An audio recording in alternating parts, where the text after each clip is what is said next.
Thank you, Ken, for that kind introduction. It is an honor to be back at the Hudson Institute. For more than half a century, this institute has dedicated itself to advancing global security, prosperity, and freedom. And while Hudson's hometowns have changed over the years, one thing has been constant. You've always advanced that vital truth, that American leadership lights the way. And today, speaking of leadership, allow me to begin by bringing greetings from a great champion of American leadership at home and abroad. I bring greetings from the 45th President of the United States of America, President Donald Trump.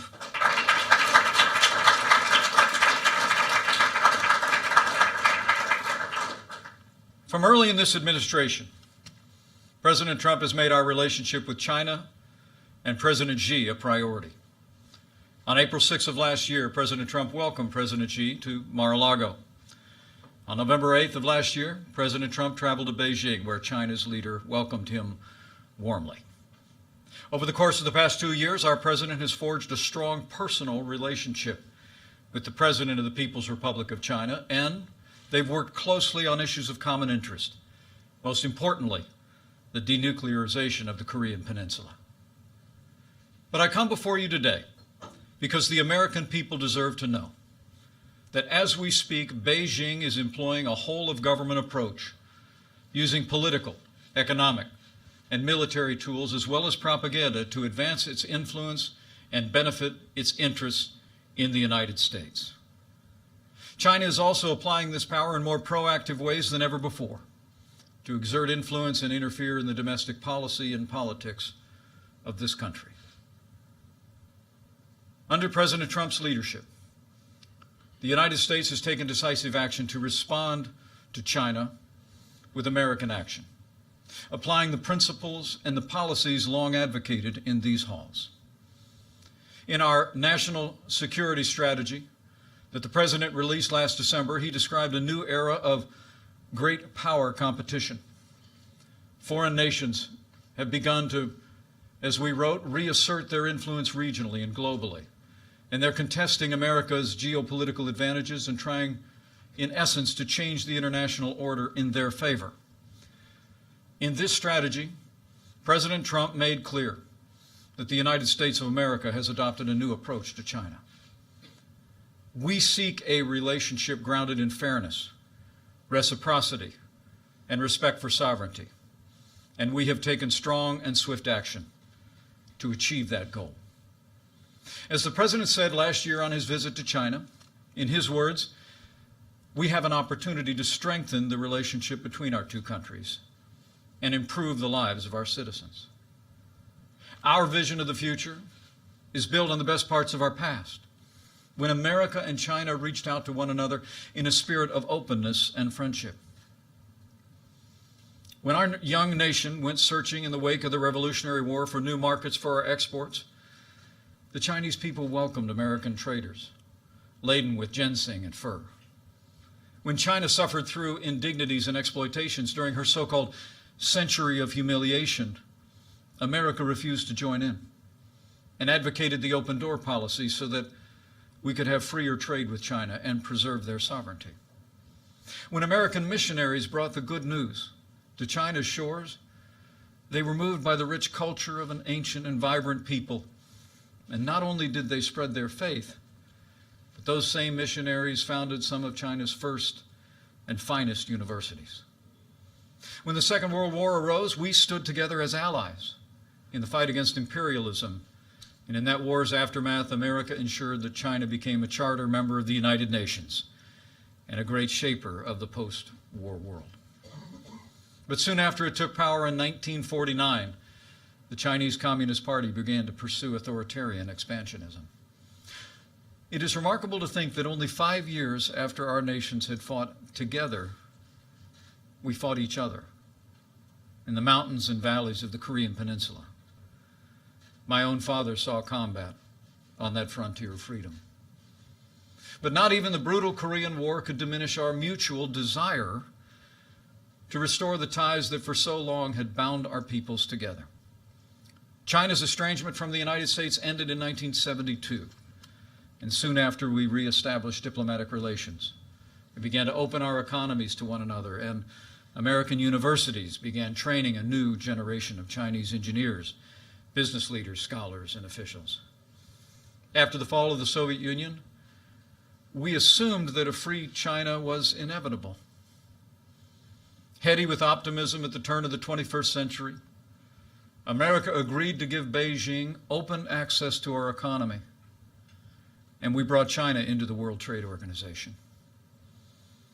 Previous administrations made this choice in the hope that freedom in China would expand in all of its forms, not just economically, but politically, with a newfound respect for classical liberal principles, private property, personal liberty, religious freedom, the entire family of human rights. But that hope has gone unfulfilled. The dream of freedom remains distant for the Chinese people. And while Beijing still pays lip service to reform and opening, Deng Xiaoping's famous policy now rings hollow. Over the past 17 years, China's GDP has grown ninefold. It's become the second largest economy in the world. Much of this success was driven by American investment in China. And the Chinese Communist Party has also used an arsenal of policies inconsistent with free and fair trade, including tariffs, quotas, currency manipulation, forced technology transfer, intellectual property theft, and industrial subsidies that are handed out like candy to foreign investment. These policies have built Beijing's manufacturing base at the expense of its competitors, especially the United States of America. China's actions have contributed to a trade deficit with the United States that last year ran to $375 billion, nearly half of our global trade deficit. As President Trump said just this week, in his words, we rebuilt China over the last 25 years. Now, through the Made in China 2025 plan, the Communist Party has set its sights on controlling 90% of the world's most advanced industries, including robotics, biotechnology, and artificial intelligence. To win the commanding heights of the 21st century economy, Beijing has directed its bureaucrats and businesses to obtain American intellectual property, the foundation of our economic leadership, by any means necessary.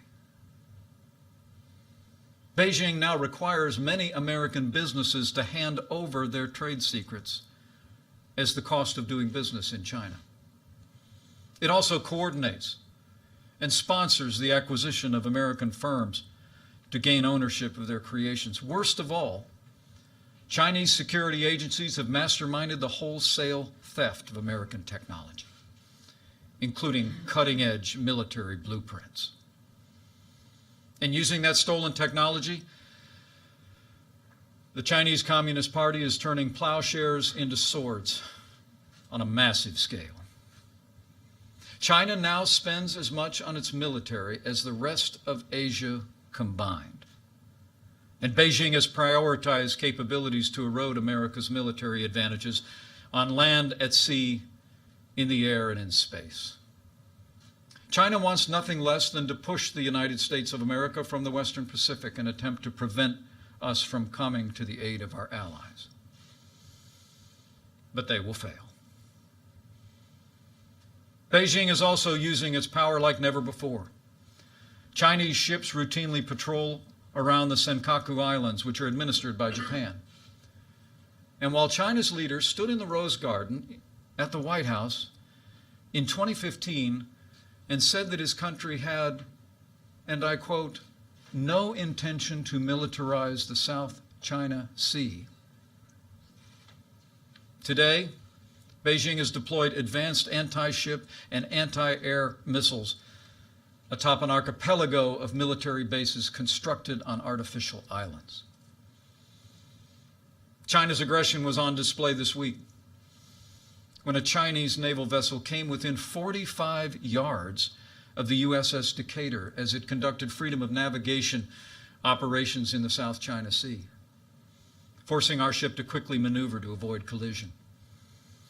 Despite such reckless harassment, the United States Navy will continue to fly, sail, and operate wherever international law allows and our national interests demand. We will not be intimidated, and we will not stand down.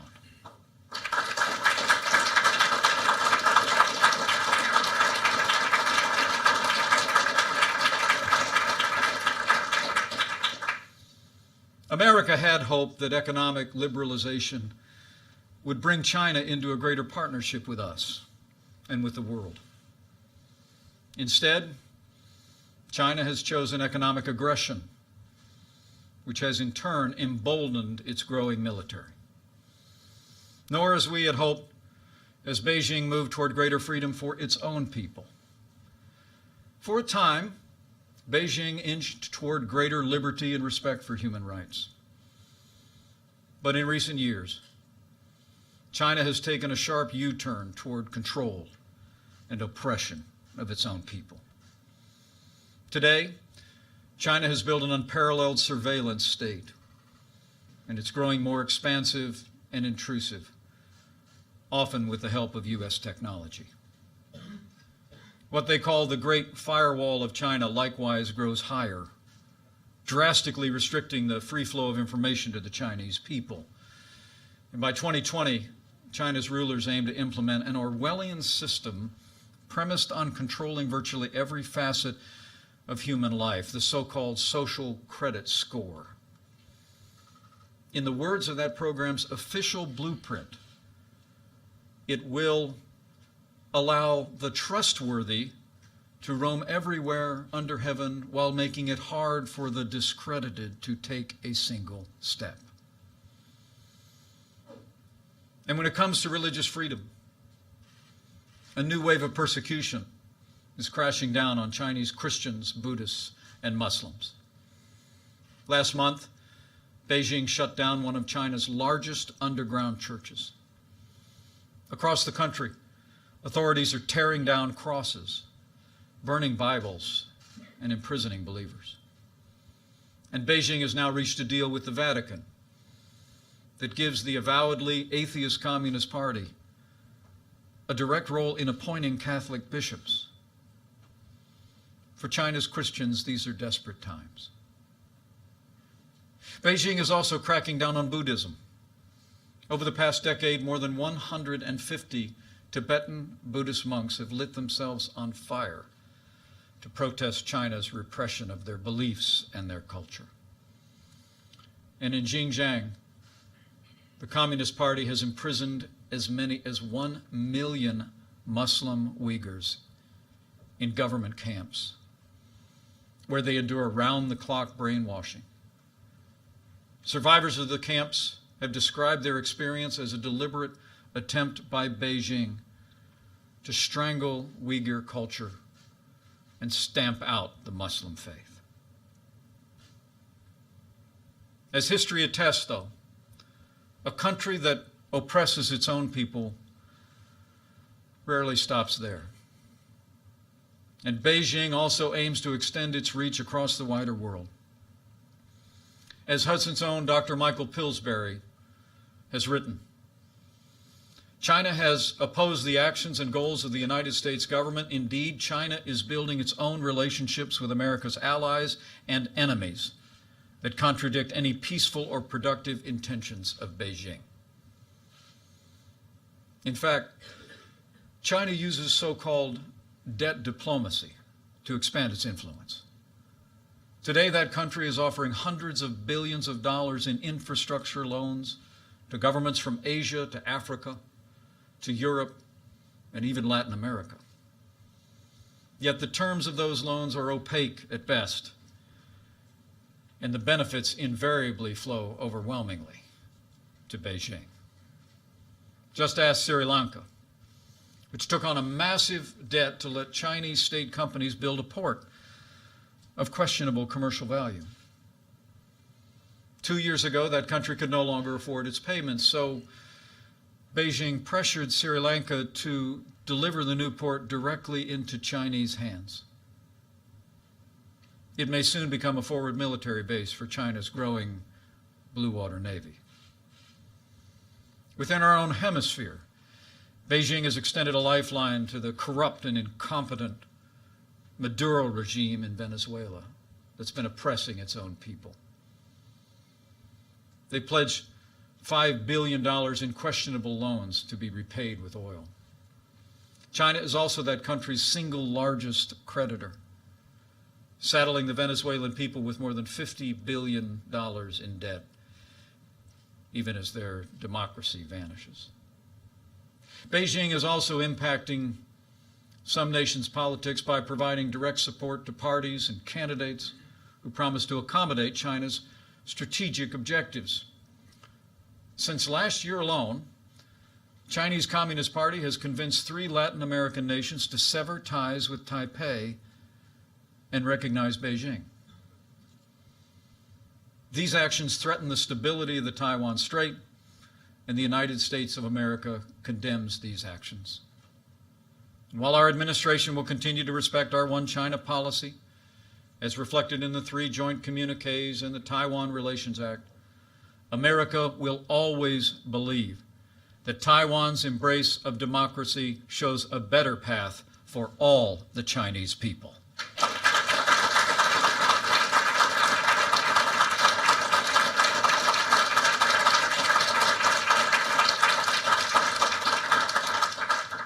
Now, these are only a few of the ways that China has sought to advance its strategic interests across the world with growing intensity and sophistication. Yet previous administrations all but ignored China's actions, and in many cases, they abetted them. But those days are over. Under President Trump's leadership, the United States of America has been defending our interests with renewed American strength. We've been making the strongest military in the history of the world stronger still. Earlier this year, President Trump signed into law the largest increase in our national defense since the days of Ronald Reagan. $716 billion to extend the strength of the American military to every domain. We're modernizing our nuclear arsenal. We're fielding and developing new cutting-edge fighters and bombers. We're building a new generation of aircraft carriers and warships. We're investing as never before in our armed forces. And this includes initiating the process to establish the United States Space Force to ensure our continued dominance in space, and we've taken action to authorize increased capability in the cyber world to build deterrence against our adversaries. At President Trump's direction, we're also implementing tariffs on $250 billion in Chinese goods, with the highest tariffs specifically targeting the advanced industries that Beijing is trying to capture and control. And as the President has also made clear, we will levy even more tariffs with the possibility of substantially more than doubling that number unless a fair and reciprocal trade deal is made.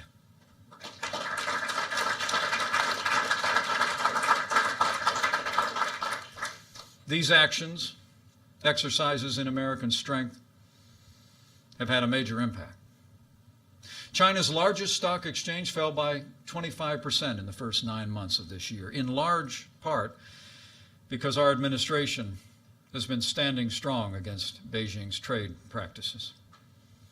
As President Trump has made clear, we don't want China's markets to suffer.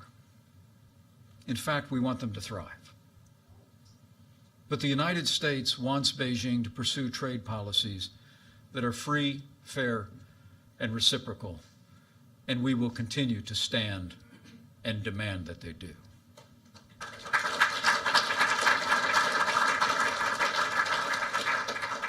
Sadly, China's rulers thus far have refused to take that path. The American people deserve to know. In response to the strong stand that President Trump has taken, Beijing is pursuing a comprehensive and coordinated campaign to undermine support for the President, our agenda, and our nation's most cherished ideals. I want to tell you today what we know about China's actions here at home, some of which we've gleaned from intelligence assessments, some of which are publicly available, but all of which are fact. As I said before, Beijing is employing a whole-of-government approach to advance its influence and benefit its interests. It's employing this power in more proactive and coercive ways to interfere in the domestic policies of this country and to interfere in the politics of the United States. The Chinese Communist Party is rewarding or coercing American businesses, movie studios, universities, think tanks, scholars, journalists, and local, state, and federal officials.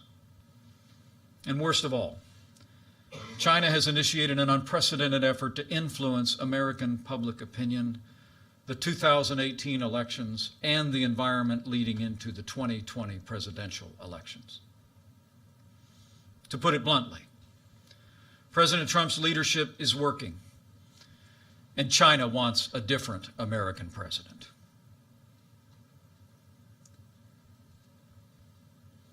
There can be no doubt. China is meddling in America's democracy. As President Trump said just last week, we have, in his words, found that China has been attempting to interfere in our upcoming midterm elections. Our intelligence community says that China is targeting U.S. state and local governments and officials to exploit any divisions between federal and local levels on policy. It's using wedge issues like trade tariffs to advance Beijing's political influence. In June, Beijing itself circulated a sensitive document entitled Propaganda and Censorship Notice. It laid out its strategy.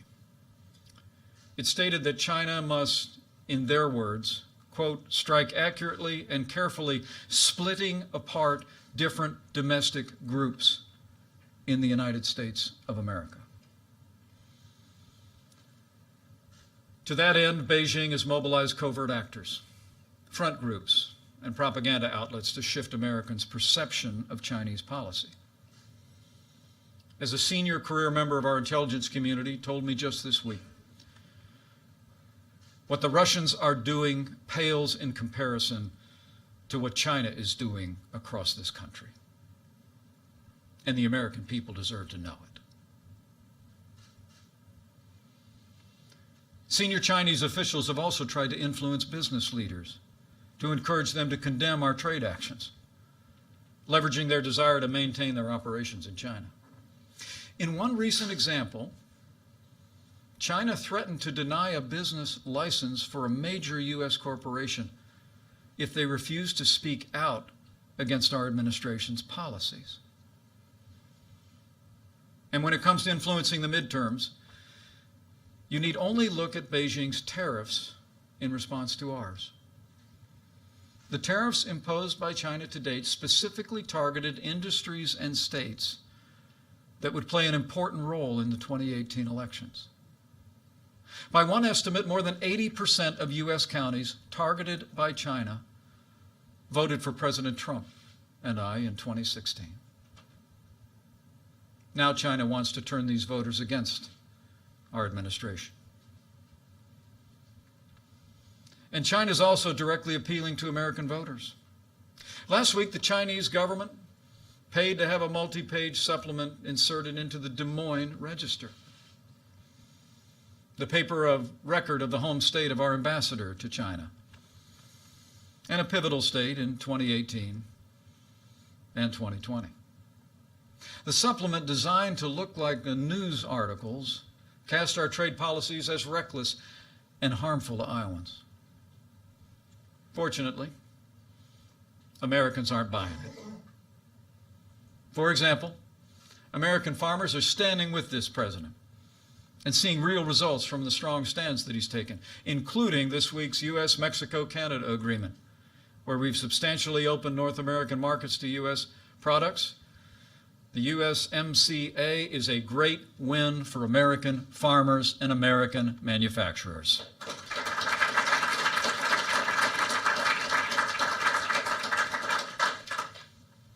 But China's actions aren't focused solely on influencing our policies and politics. Beijing is also taking steps to exploit its economic leverage and the allure of their large marketplace to advance its influence over American businesses. Beijing now requires American joint ventures that operate in China to establish what they call party organizations within their company, giving the Communist Party a voice and perhaps a veto in hiring and investment decisions. Chinese authorities have also threatened U.S. companies that depict Taiwan as a distinct geographic entity, or that stray from Chinese policy on Tibet. Beijing compelled Delta Airlines to publicly apologize for not calling Taiwan a province of China on its website. And it pressured Marriott to fire a U.S. employee who merely liked a tweet about Tibet.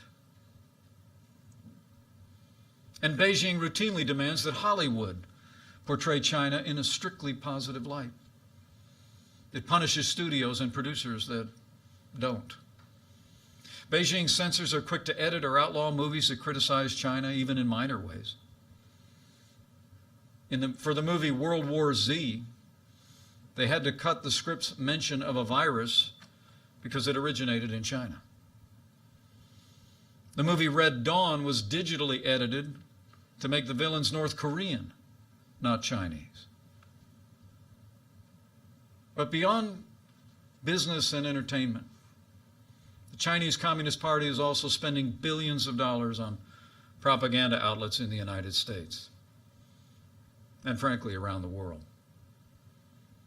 China Radio International now broadcasts Beijing-friendly programs on over 30 U.S. outlets, many in major American cities. The China Global Television Network reaches more than 75 million Americans, and it gets its marching orders directly from its Communist Party masters.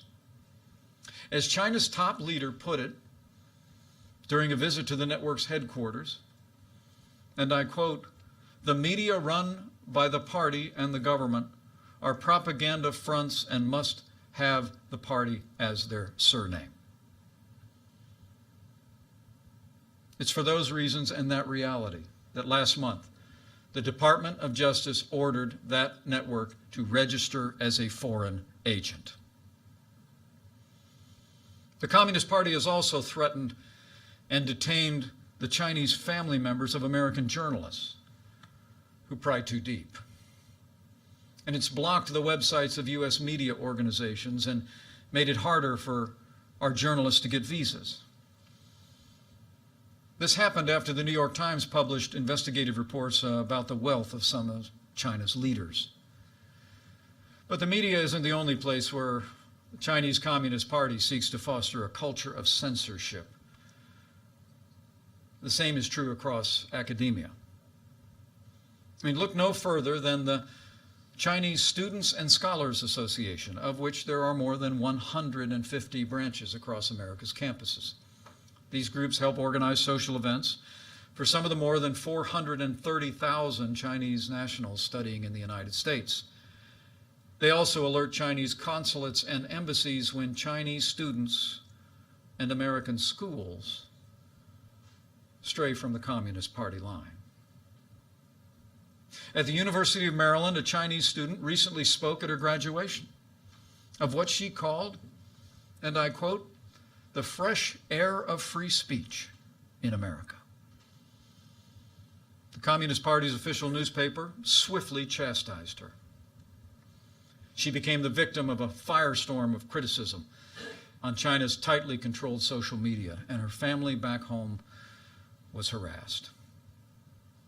As for the university itself, its exchange program with China, one of the nation's most extensive, suddenly turned from a flood to a trickle.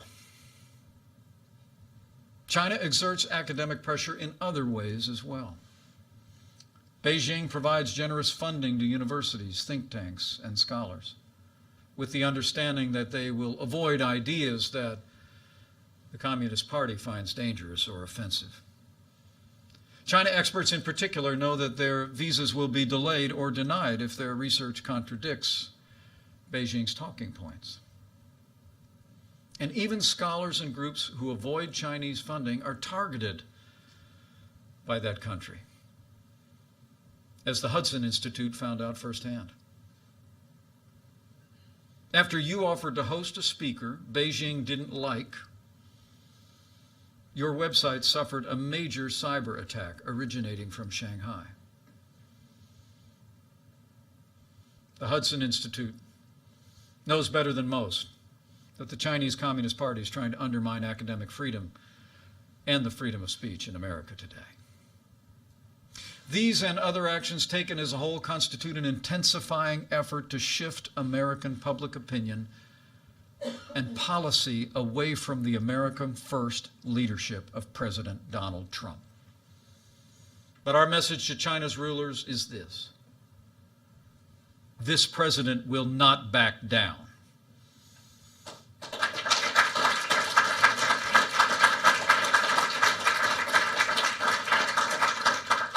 The American people will not be swayed, and we will continue to stand strong for our security and our economy,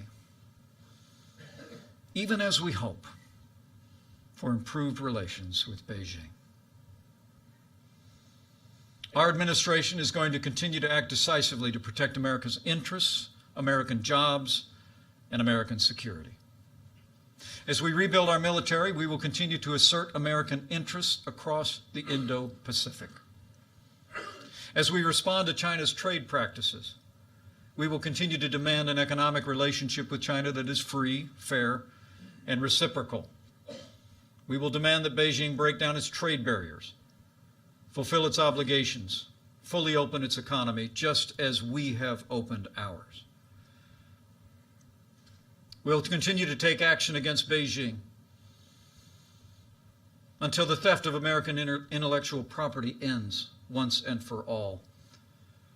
And we will continue to stand strong until Beijing stops the predatory practice of forced technology transfer. We will protect the private property interests of American enterprise.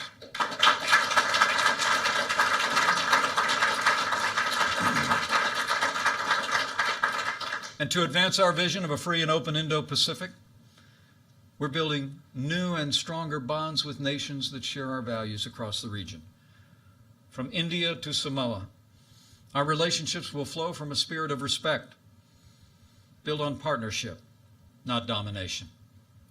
We're forging new trade deals on a bilateral basis, just as last week, President Trump signed an improved trade deal with South Korea, and we will soon begin historic negotiations for a bilateral free trade agreement with Japan.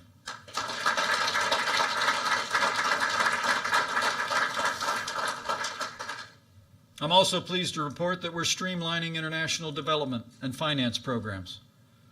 We'll be giving foreign nations a just and transparent alternative to China's debt trap diplomacy. In fact, this week, President Trump will sign the BUILD Act into law. Next month, it'll be my privilege to represent the United States in Singapore and Papua New Guinea at ASEAN and APEC. There, we will unveil new measures and programs to support a free and open Indo-Pacific. And on behalf of the President, I will deliver the message that America's commitment to the Indo-Pacific has never been stronger.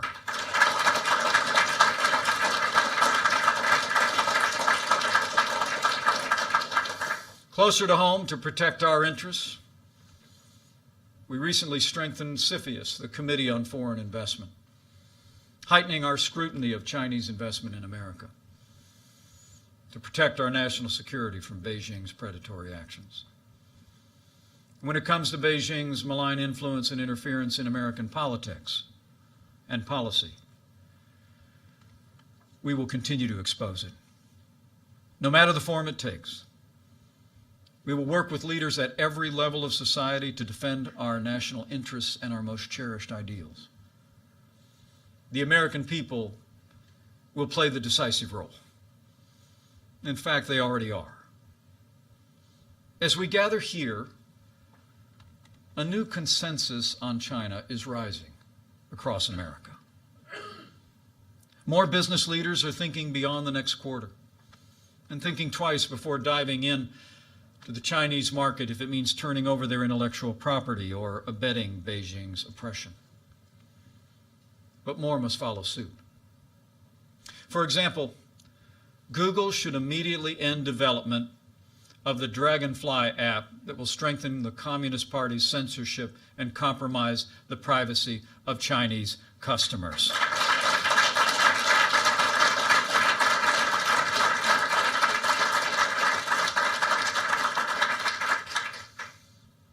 It's also great to see more journalists reporting the truth without fear or favor, digging deep to find where China is interfering in our society and why.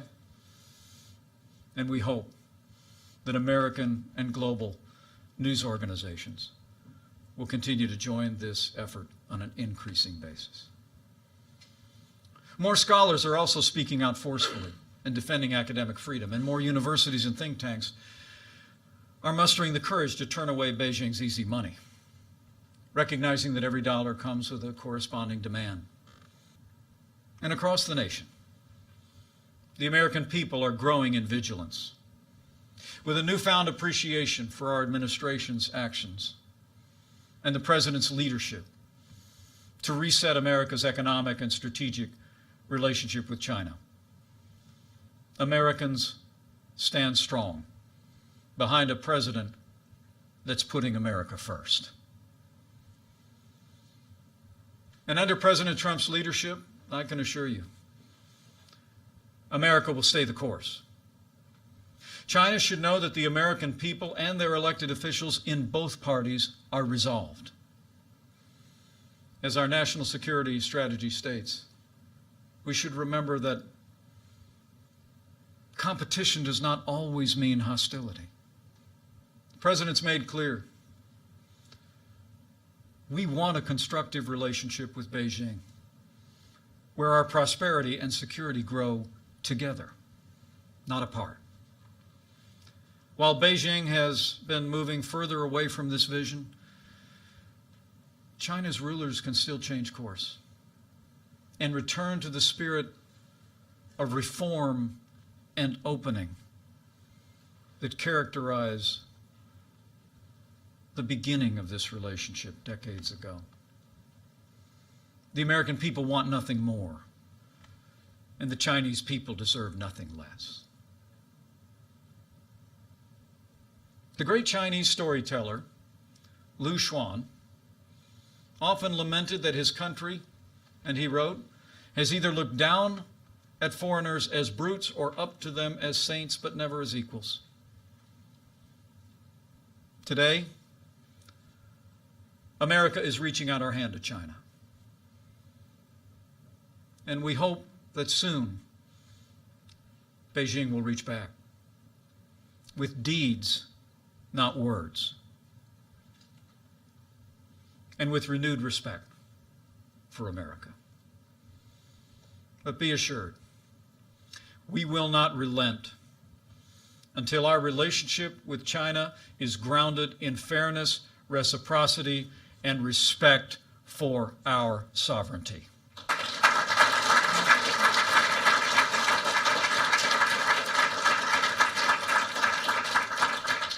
There's an ancient Chinese proverb that reads, "Men see only the present, but heaven sees the future." As we go forward, let us pursue a future of peace and prosperity with resolve and faith. Faith in President Trump's leadership and vision, and the relationship that he has forged with China's president. Faith in the enduring friendship between the American people and the Chinese people. and faith that heaven sees the future. And by God's grace, America and China will meet that future together. Thank you. God bless you. And God bless the United States of America.